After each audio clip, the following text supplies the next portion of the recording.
তা লাগবে কি করে, একটু সময় দেন, ফাটবে, অসুবিধা নেই। বললুম না মসজিদি বলি অনেক চেপে চেপে বলতি দি। শোনেন এইভাবে এদিকে দেখো, একটা মশলা, দারুণ মশলা বলি। আচ্ছা আপনারা কিরম জ্ঞানী লোক, একটু টিপে দেখি। সারা পৃথিবী 1 নাম্বার দান, মানে পৃথিবীর 1 নাম্বার দান, যে দান করলে সব থেকে বেশি সওয়াব, কোনটা? মসজিদে, মাদ্রাসায়, ইয়েতিমের খাওয়ানো, অনাথের পাশে দাঁড়ানো, বিধবার মাথায় হাত রেখা, হজ করা, না যাকাত দেওয়া? আরে বলবেন তো। মসজিদে দান করা, মাদ্রাসায় দান করা, না ইয়েতিমের খাওয়ানো, হজ করা, না যাকাত দেওয়া, না বিধবার পাশে দাঁড়ানো? না জানা থাকলে জেনে যাবেন, কোনো একটা হবে তো। আপনাদের কি মনে হচ্ছে? গরিবের দান করা। আর কেউ কিছু বলবেন? মা বাবার কিছু, আর কেউ কিছু বলবেন? ইয়েতিমের। আর যারা চুপ করে আছে ওরা সব নির্দল। এরা বলে বেকারে মালের থেকে বিশ্বাসনি, কোথায় কি বলে তা ঠিক নি, ভুল হয়ে গেলি, চুপ করে থাক। একদিন ওয়াজ শুনে জামাত করে সবেন শিখেছে, ইয়েতিম, অনাথ, মসজিদ, যাকাত ওইসব করতেছে।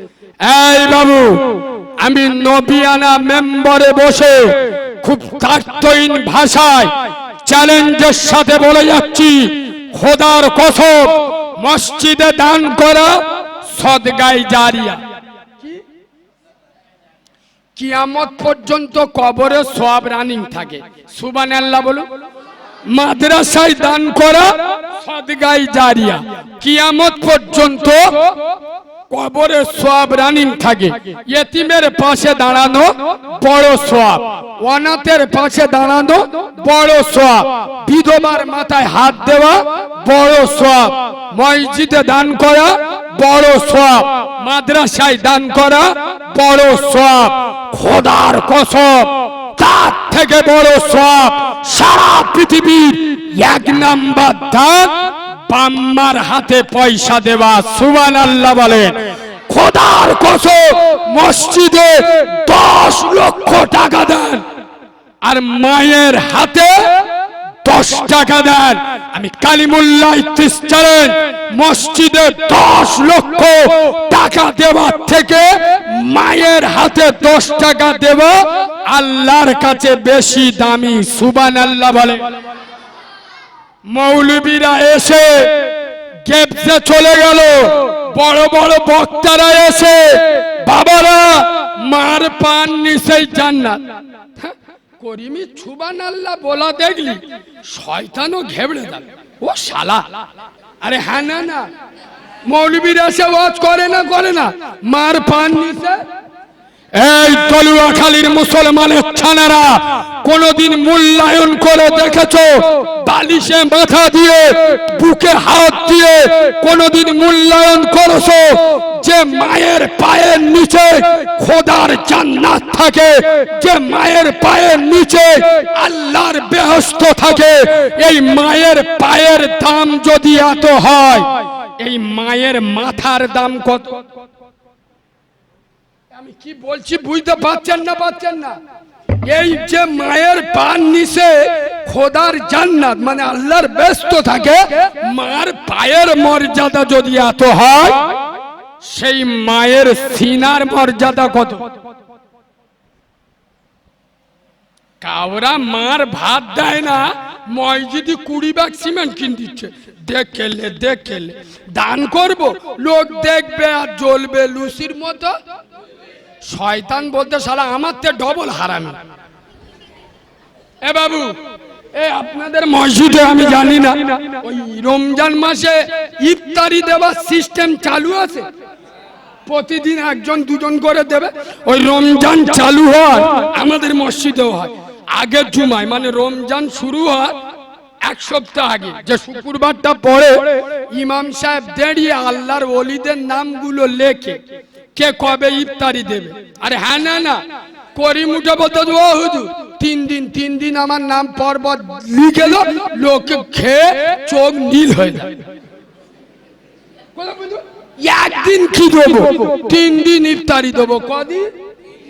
আমি খোদার ঘরে বসে বলে যাচ্ছি, তলায় হাত দিয়ে চেক করে দেখেন, ও হারামখোর চিটিংবাজ গোটা রমজান মাসে নিজের মার 1 কিলো আপেল কিনে দেয় না, মসজিদে 3 দিন ইফতার দিচ্ছে। আর কিছু কিছু মাল আছে, ও সব হালাল হারাম দেখার দরকার নেই, খালি লিয়ায় বিসমিল্লাহ। এ হ্যাঁ না না কথা বলে না। এই দেখো রমজান মাসে করিমের বলতে যে করিমে আজকের কটা রোজা হলো বাদি, বলে কেন 18টা রোজা, বলে আজকের লিস্টটা দেখ দি কাদের ইফতার। ও সব না, আজকে তো জলিলির বাপের ইফতার। এ বলে ইনশাআল্লাহ আগের বছর হালিম দিল, এ বছর মুরগির গোশত দেবে ইনশাআল্লাহ, মানে হারাম মাল খাবো। এই যে মার ভাত দেয় না, বাপের সাথে কথা বলে না, জেনে শুনে ওর মাল খেলে মানে হারাম খেলে। ইয়েস, জেনে শুনে ওর মাল খাওয়া হারাম নাজায়েজ। যে মার ভাত দেয় না, তার ইফতারি মসজিদি খাওয়ার জন্য মোল্লা বসে আল্লাহুম্মা ইয়া ওয়াসাল ফাদরিক ফিরিল। তার মানে কি বলুন তো, কখন আল্লাহ বলবে আর মাল পিষে দেবে। আরে হ্যাঁ না না কথা বলে না। এ বাবু শুধু ঘড়ি দেখতে আল্লাহ, মাল যায় না কেন? কাঁটা ঘোরে না মসজিদে আল্লাহর কি রে বাপ? যখন মসজিদ আ বলে ঠেলে উঠে, মানে আল্লাহ ল এখন বলে সবেন আ বলে, 2টো খেজুর 3টে আপেল 4টে লেবু কাঁপায় ঢেলে দেশ। হ্যাঁ না না, এদিক আজান হচ্ছে, এ মালের কাঁপা 5G স্পিরিট চলতে, এদিক নামাজ দেই রেখেছে, করিম ছুটে ছুটে এসে মসজিদে আল্লাহু আকবার দাঁড়িয়ে দাঁড়িয়ে ছোলা চিবই না চিবই না, এই নামাজে দাঁড়িয়ে চিবই না চিবই না। এরা মনে মনে করছে হুজুর কি করে জানে। তা এ বাবু আল্লাহর ওলিরা সব ভরে গেছে, তোমরা একটু চেপে এইদিকে এসো।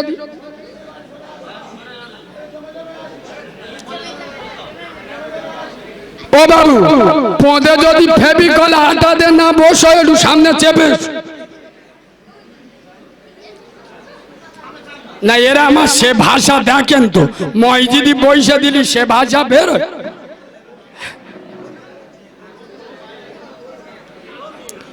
আসে বাবাজি কথা না বলি। আচ্ছা আমার আলোচনা কি আপনাদের অসুবিধা হচ্ছে? এবার অসুবিধা হচ্ছে? একবার তাকবীর দেবো? তাকবীর আল্লাহর ঘরে বসে আছেন দেবো? নারে তাকবীর। আমার ভুল হয়ে গেছে বাবা, আর বলবো আওয়াজ দেশ দেখো অম্বল হাগা হয়েছে।